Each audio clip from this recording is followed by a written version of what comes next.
Arratsaldeon eta ongi etorriak guztioi. Lehenik eta behin eskerrak eman nahi dizkiot Osalani, Kongresuaren eta sesionen antolatzaileari, bertan parte hartzeko gonbidapena luzatzeagaitik. Niretzako plazer eta ohore handi bat da, gaur hemen parte hartzea bi arrazoi nagusiengatik. Alde batetik, entzungo ditugun ponentziak oso interesgarriak eta batez ere berritzaileak izango direlako, eta bestetik, esperientzia luze eta oso zabala duten nazio eta nazioarte mailako adituak entzuteko aukera izango dugulako. Gogoratu, ponentzia hau ingelesez eta gazteleraz izango dela, eta eskuragarri dituzuela entzungailuak, itzulpenak behar izatekotan. Recordaros que las ponencias van a ser en castellano y en inglés y que tenéis disponibles los auriculares si necesitáis las traducciones. Good afternoon and welcome everyone to this session at the 4th International Congress about Safety and Health at Work. Thank you everyone for sharing your time with us and also for attending this session. Please remember to quiet your cell phones. Thank you. This session is entitled Assessment of Scientific Evidence, and today we have Paul Whaley, Jorge Zuneman, Aitor Gizasola, and Nora Ibargoyen, presenting their experiences and researches on environmental and occupational health. In the first place, I'm going to present you speakers progressively by exposition order before they pass on their 30 minutes of speech. At the end of our presentations, we are having other 30 minutes for questions. After our questions and answers, and as we have enough time available, a short workshop is going to be run in order to learn a little bit more about the application of systematic review methods to occupational health research. Today, we are very pleased to welcome Dr. Whaley, a guest from United Kingdom. Dr. Whaley is an evidence-based toxicology collaboration research fellow at the Lancaster Environment Center, and he is associate editor for systematic reviews at the journal Environment International. Dr. Whaley is expertise in chemical risk assessment, and his research focuses on advancing research synthesis methods in the environmental health science. He works with a range of US and European regulators, industry, non-governmental organizations, and academic organizations.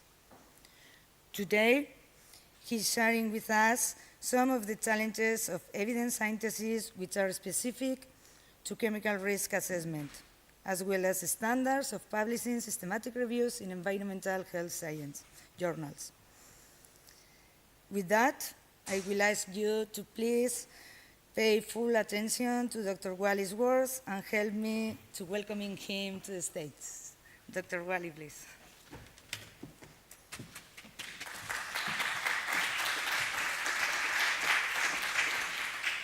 Thank you very much.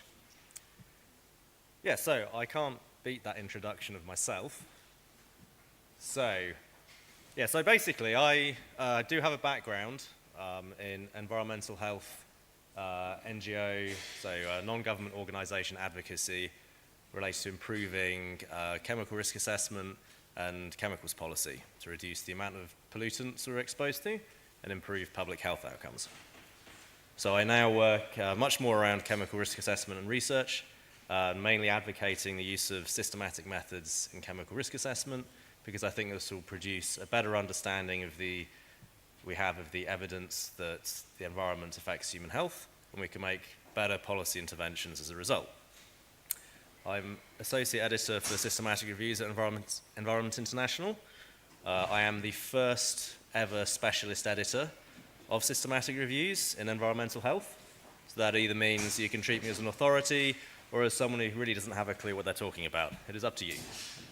And I'm the frameworks guy, if you like, as some people call me, sometimes flatteringly, in systematic review for environmental health research. So I develop systematic approaches to evidence surveillance, evidence mapping, research synthesis. I'm very interested in the use of critical appraisal tools for understanding how good a piece of research is and how we can help researchers do better research. So a lot of this presentation is based on experience we have as a journal editor working with environmental scientists on improving their approaches to synthesizing existing evidence of health harm from environmental challenges. So I'm going to talk about what I call a reproducibility crisis in chemical risk assessment. I'm going to talk about how systematic methods might help with this problem. I'm going to talk about some of the differences, very briefly really, between environmental health and clinical evidence, so we can kind of understand the specific challenges that we have as researchers in applying systematic review techniques from the healthcare sciences to the environmental health sciences. I'm going to spend a little bit of time talking about what environmental health researchers seem to struggle with in systematic reviews, which will kind of set up what Holger's going to be talking about around specifying objectives for conducting a review, assessing strength of evidence, these sorts of things. And I'm going to give you my number one tip for reducing the risk of having your systematic review rejected by an evil editor like me, which is to pre-publish your protocols when you do a systematic review in a peer-reviewed journal. Hopefully that will just take 25 minutes. Get shoes thrown at me. Right, so the reproducibility crisis in chemical risk assessment.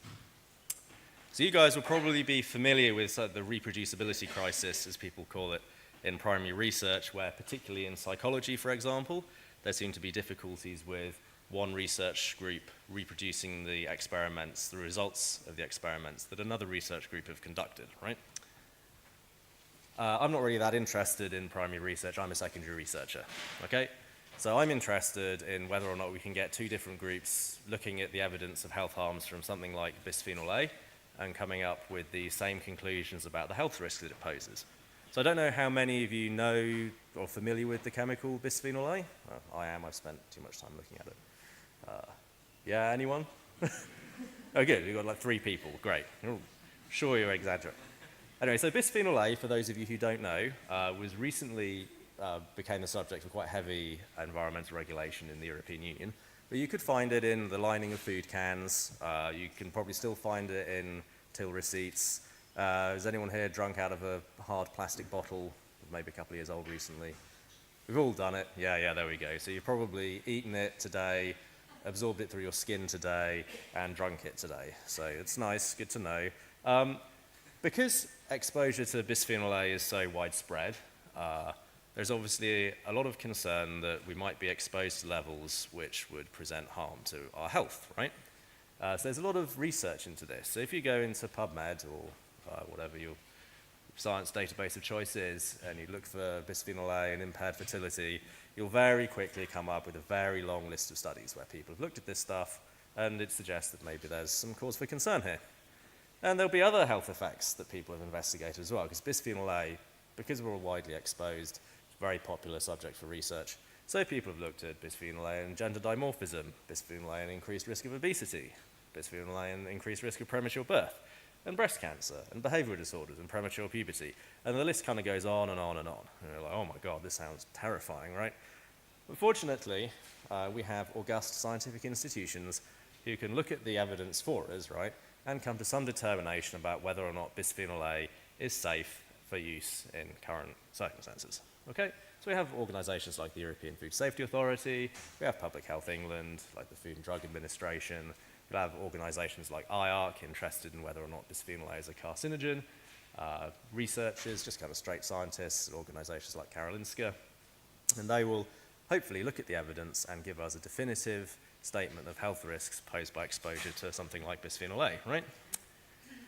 The problem is that they don't often agree with each other. So whereas the European Food Safety Authority in 2015 was saying that there was no health concern whatsoever for any age group from dietary exposure, Laura Vandenberg and colleagues, scientists working in the United States, they reckon that effects have been demonstrated for bisphenol A at levels 10 to 10,000 times lower than that which EFSA at the time considered to be safe, right? And then we had the National Food Institute in Denmark operate somewhere in the middle where they just reckoned that EFSA were one order of magnitude wrong. And then ANSES, who were the French food regulator in 2013, were saying that they thought there was a potential risk to the unborn children of exposed pregnant women, but they didn't feel confident to quantify that at all. So this is kind of weird. We've got a whole bunch of evidence, like in these publicly accessible databases. You'd think that all these scientists had access to that same evidence, right, and would go through some sort of process whereby they come to the same conclusions, but they don't. Not even at regulatory level, when supposedly the best of the best are doing this stuff, right? So, this is a problem, because if we can't agree, even within orders of magnitude as to health risks posed by bisphenol A, we can't possibly develop health protective environmental policy, right? So what do we do? Well, if we want to get the evidence sorted out, then we need to think about what we can borrow from medicine, I would say. So we can borrow systematic review methods. Systematic review is variously defined. One of my preferred definitions is one that I'm working on, obviously, with the WHO Chemical Risk Assessment Network, where we define systematic review as a formal technique for minimizing bias and error and maximizing transparency in identifying, appraising, and synthesizing existing evidence in the course of answering a research question. I will apologize to the simultaneous translators for that. I'm given the second.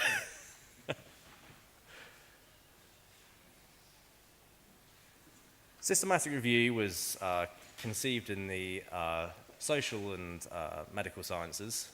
One of the very early successful systematic reviews from clinical research involved investigating the use of giving women who were pregnant and expecting to give birth prematurely a dose of steroids, because when infants are born very prematurely, they're at increased risk of life-threatening respiratory distress syndrome.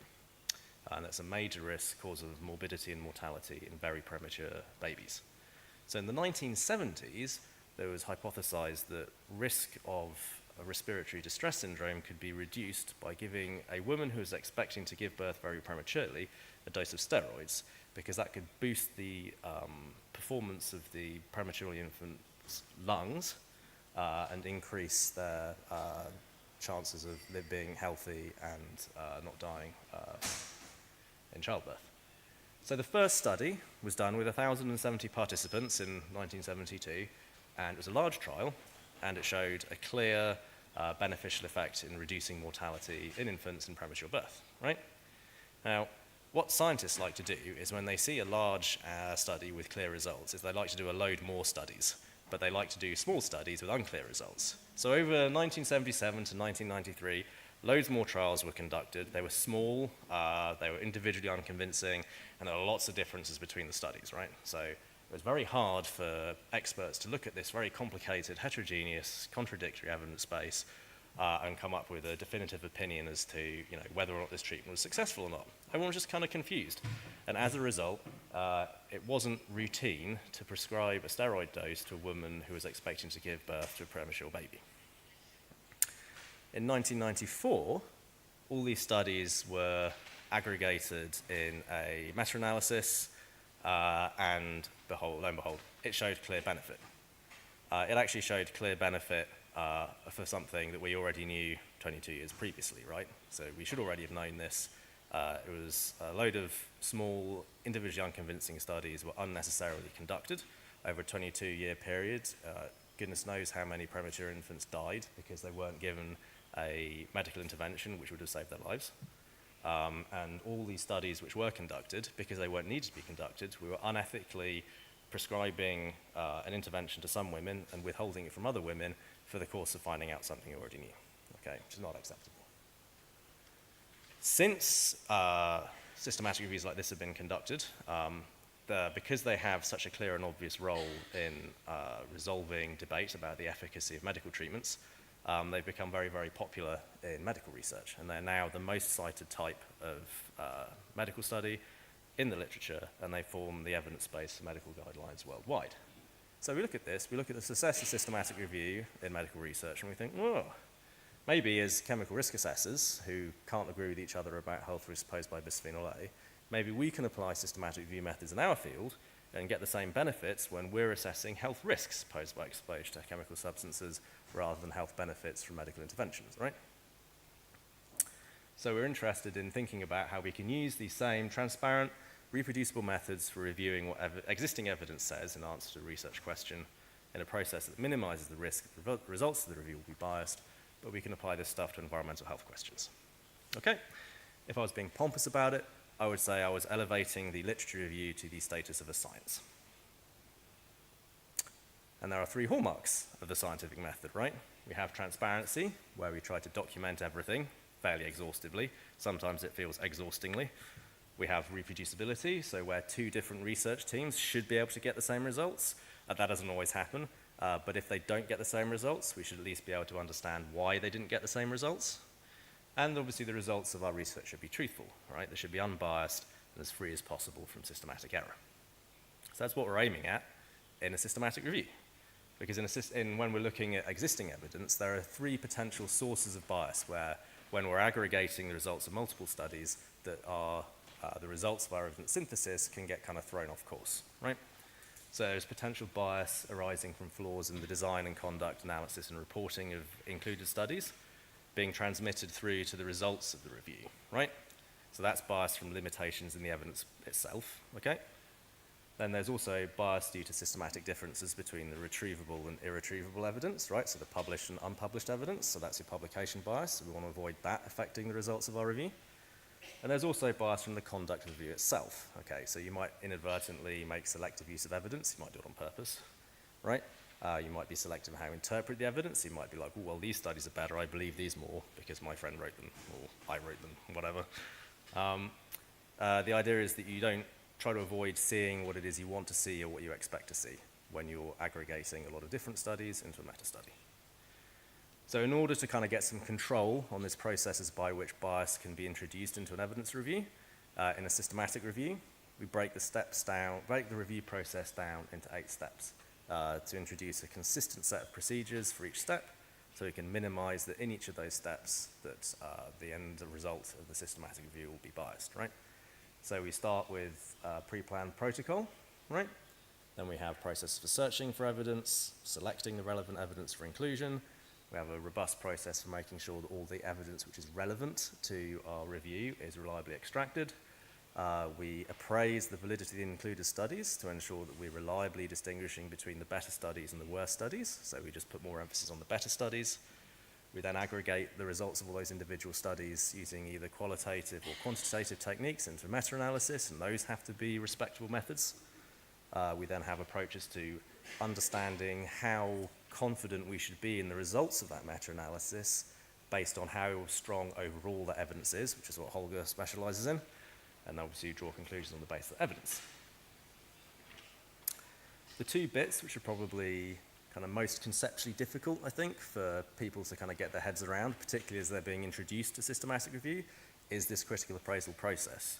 So on the one hand, we need to assess each individual study that we're reviewing according to the same standard against a pre-specified set of criteria, so we know which features make this study reliable and whether or not it fulfills these features, and that we can communicate to someone else exactly why we thought the study was good or why it wasn't so good.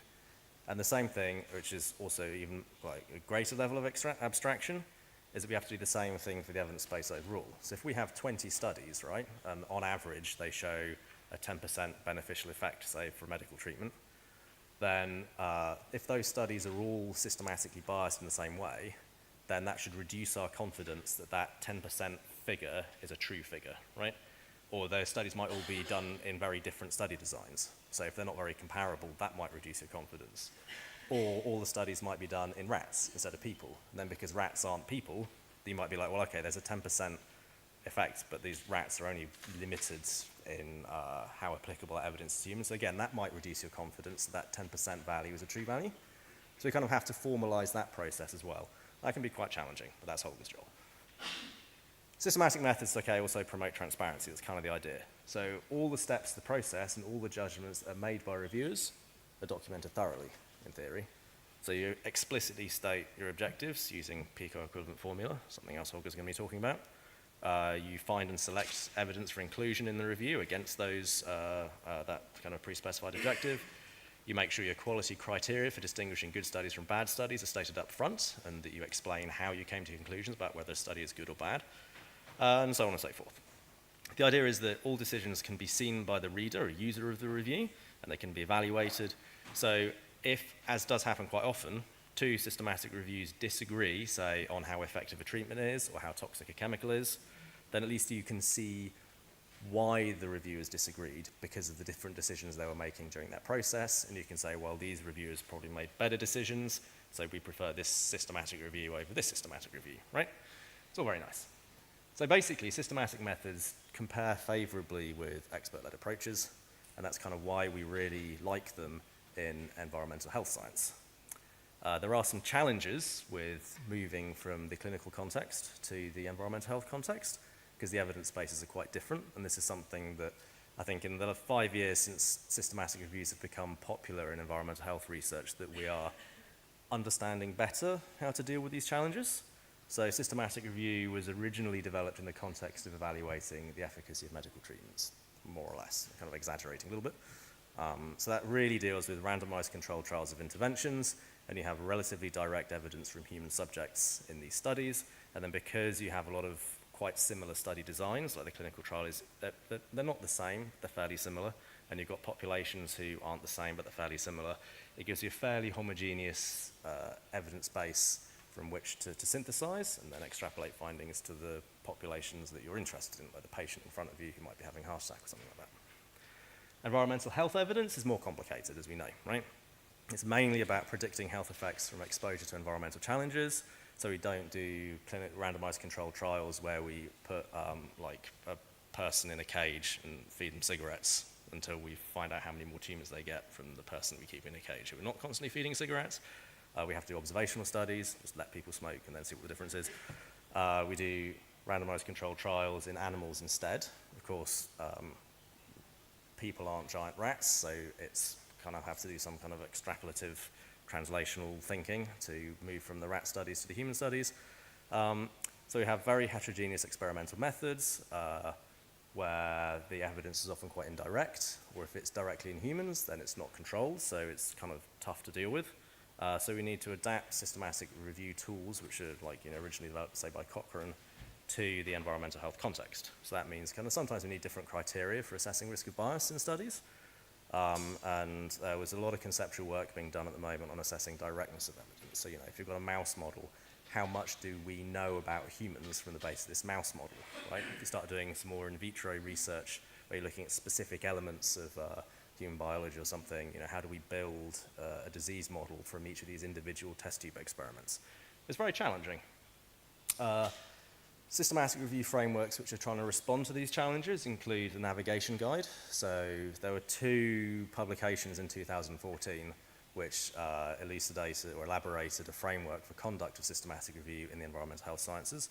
So Tracy Woodruff and Patrice Sutton at University of California, San Francisco published something called the Navigation Guide. There are now, I think, about 10 or 12 maybe navigation guide systematic reviews which have been published. So Johnson et al. Did a systematic review on developmental toxicity of triclosan in 2016. That's quite a good example. It's not like it's uncontroversial, and there are methodological decisions which people can dispute, but you can see the methodology very clearly in a very well-structured document. You can understand how they came to the conclusions they came to. It's at a government agency level. The US National Toxicology Program Office of Health and Assessment and Translation, under Chris Thayer and Andy Rooney in 2014, also published a framework for assessment of systematic reviews as they saw, assessment of evidence of environmental hazards as they saw it as a US research agency. In 2016, they published a monograph on the immunotoxicity of PFOA and PFOS, which is another good example. It's a much bigger document than the navigation guide ones tend to be. And then there's the Cyrena framework, which was published in 2016, which is applying or elaborating the approach for applying systematic methods to the identification of endocrine disruptors. The uptake of systematic review has been quite rapid. So those are 3 examples. So in 2014, we had the first systematic review guidance coming from UCSF and USNTP. 2015, so it's still quite recent. We had the first journal specialist who dedicated to systematic review methods in chemical risk assessment. And that led to 2016, to my appointment as the first specialist systematic review editor at an environmental health journal. 2017, the World Health Organization International Labour Office decided to base their next global, estimated global burden of disease on 18 systematic reviews, where historically they've used narrative reviews. And EFSA committed to basing its next risk assessment of bisphenol A on systematic methods according to pre-published protocol, which is a big step forward. This year, the WHO protocols were published. The US EPA and GRADE are publishing special issues with us at the journal, looking at specific aspects of applying systematic methods to environmental risk assessment. The second editor was appointed, so Toxicological Sciences now have a specialist systematic review editor, and Environmental Health Perspectives is putting much more emphasis on systematic methods. And we have systematic review described in European Food Safety Authority guidance, in ECHA guidance, European Chemicals Agency, National Toxicology Program, US EPA, the Texas Commission on Environmental Quality. It's even in the legal text for identification of endocrine disruptors that evidence should be reviewed systematically, and it's kind of general and growing support for use of these methods. So they're not going to go. The momentum is behind them is kind of gathering. So you're needing to learn how to do them. So systematic reviewers or environmental health scientists are now experimenting with conducting systematic reviews. And at the moment, without putting too much of a downer on things, it's not going particularly well. And there are clear and obvious challenges that we have in terms of producing high-quality research. So since Elsevier introduced the Evise editorial management system, does anyone do any editing for Elsevier and use Evise? Like we could get, it's just me, okay. We have a little self-help group going on this stuff. So when they introduced Evise, they unfortunately obliterated all the previous publication data that we had. So I only know what we've done since about 2 years ago. But we've had 101 systematic review submissions that I've edited personally. We only accepted 24 of those, and we rejected 74. So we have a very, very high rejection rate. Of the 74 rejections, we only put 5 of those 74 through to peer review. So 69 of those 74 we desk rejected for making basic errors, which meant that the systematic reviews weren't even worth peer reviewing, which is a huge problem because we've got researchers coming to us who've done 2 years of work on a very, very complex project, and we're kicking it out the door in 2 minutes. So we need to do something to help these guys, right? And as an editor, it's not just my job to criticize people, even though that's the best bit of the job. So we developed, as part of the research that I do as a scientist, call me that, we've developed a critical appraisal tool for using at the point of triage at environmental health journals, right? So when we get a submission, we assess it against 7 domains. So we look at the statement of the objectives, the quality of the search strategy, the process by which evidence is selected for inclusion in the review, the way they critically appraise the included studies, their statistical methods for synthesizing the evidence, and their methods for assessing certainty in the evidence, right? And we give it a score of 1 through to 5 out of 5. And if a manuscript gets 1 or 2 out of 5, it means that there are critical problems which are so obvious that they would get rejected at peer review every single time, and there's nothing we can really do to help the manuscript, so then they get desk rejected, unfortunately. So the idea isn't to kind of circumvent or substitute the peer review process. It's just that systematic reviews are very complicated documents. They take a long time to review and a lot of specialist expertise. So we don't want to overburden our peer reviewers with documents that we know they're going to reject anyway. We want them concentrating on the stuff that's quite good and can be rescued or is good enough to accept. So we're just asking if this submission should be submitted to peer review. Okay. So out of the 31 studies, the submissions have been through our triage tool. We see that more than just over 50% of those submissions get rejected because they haven't formulated their objectives properly, right? Usually the objectives are too ambiguous to understand what the researchers did, or the objectives weren't appropriate for the topic that they're investigating. Okay, so they're just kind of looking in the wrong place for the answer they're posing. It's really, this guy looks appalled. We see huge problems with search strategy. So again, like more than 50% of the submissions that we receive would be rejected for failing to implement a search strategy which would allow them to find all the evidence which is relevant to their question. Okay? So either the search strategies are too badly reported for us to tell what they did, but 3/4 of the time when we reject something on the basis of search strategy, they're just going to miss evidence which is relevant to their review. And usually this is just because they haven't thought through their search strings properly. Quite often it's a simple mistake like not using wildcards properly, but by the time you've set your search strategy up in a certain way, you've missed a load of really important evidence, you spend 2 years evaluating the partial view of the evidence you got, there's nothing I can do as an editor to make that manuscript publishable. This is a basic error made 2 years earlier that is complete, just the lack of an asterisk completely kills a research project. So screening search of inclusion, there's not usually too much difficulty there. People kind of understand you need 2 people to go methodically through each abstract and title and full text and assess whether that study is relevant to your research question against a set of pre-specified criteria. So that's okay. Critical appraisal is a huge challenge. So again, 3/4 of the studies we receive either don't conduct critical appraisal of the individual studies included in the systematic review, or if they do that appraisal, they use an invalid tool for doing so. Synthesis of the evidence, again, so statistics, I can't do statistics, that's why I'm criticizing anyone else for this, but 50% of the systematic reviews you receive use statistically invalid methods, just obviously so.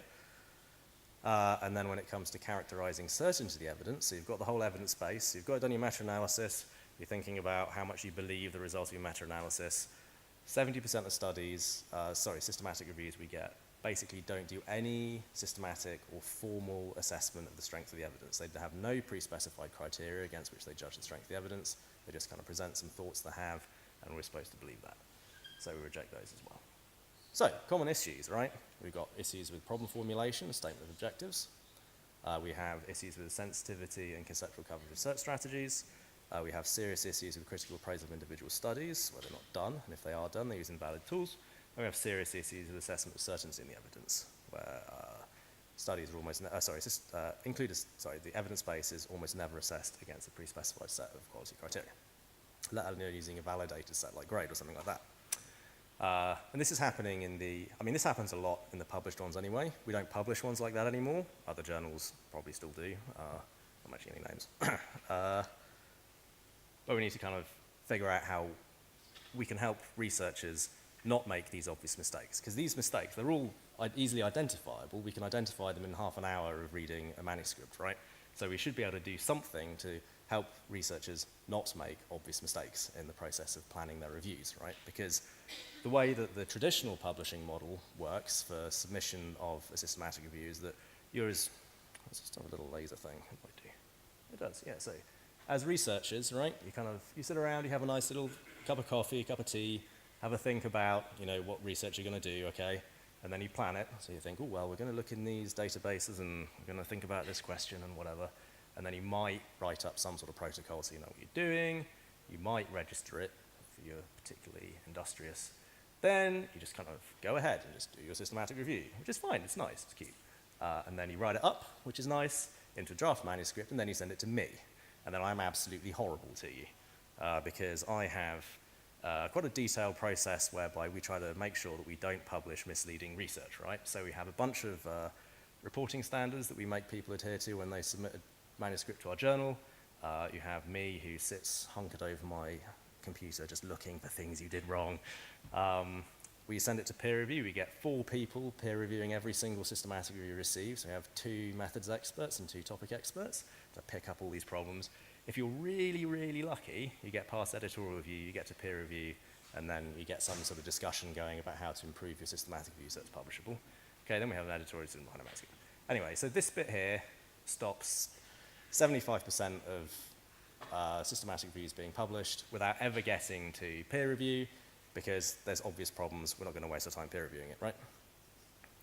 What would work better is this model of publishing instead, right?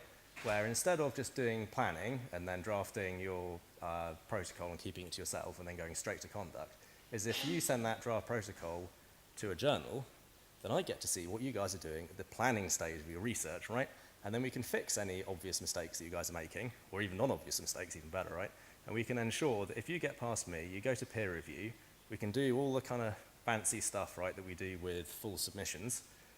We can get it to peer review, you can have 4 leading people in your field look at your protocol, you can go revise it and have a good scientific debate about which things you should be doing.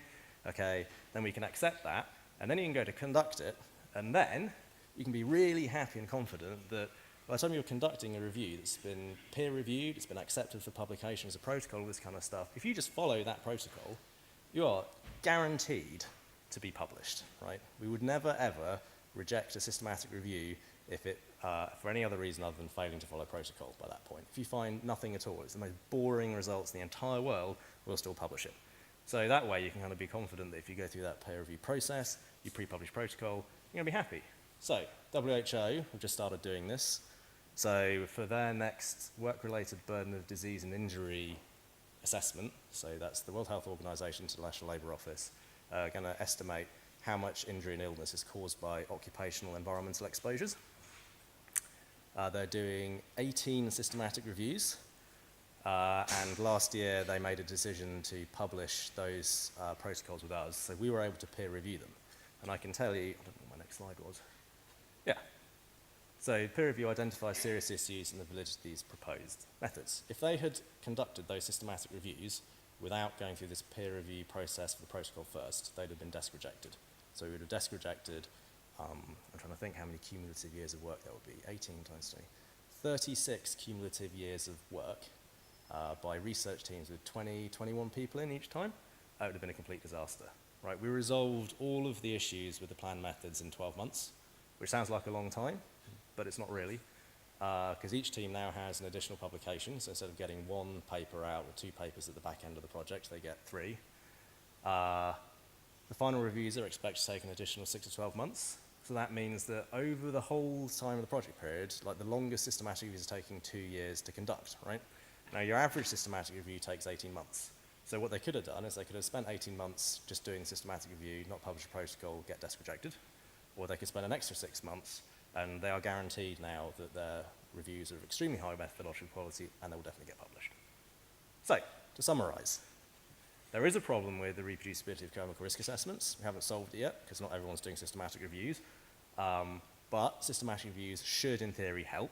As we get better at them, we see them producing better results.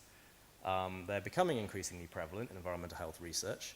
There are fundamental problems with a lot of them, but these problems can be fixed through careful editorial process, being alert to where the obvious issues are, and the best thing is that the obvious issues that exist around formulation of objectives, around search strategies, around critical appraisal, all of these issues are avoidable at point of planning research if people take the time to pre-publish their review protocols as full publications in peer-reviewed journals. That is it. I don't know how I'm doing on time. Okay.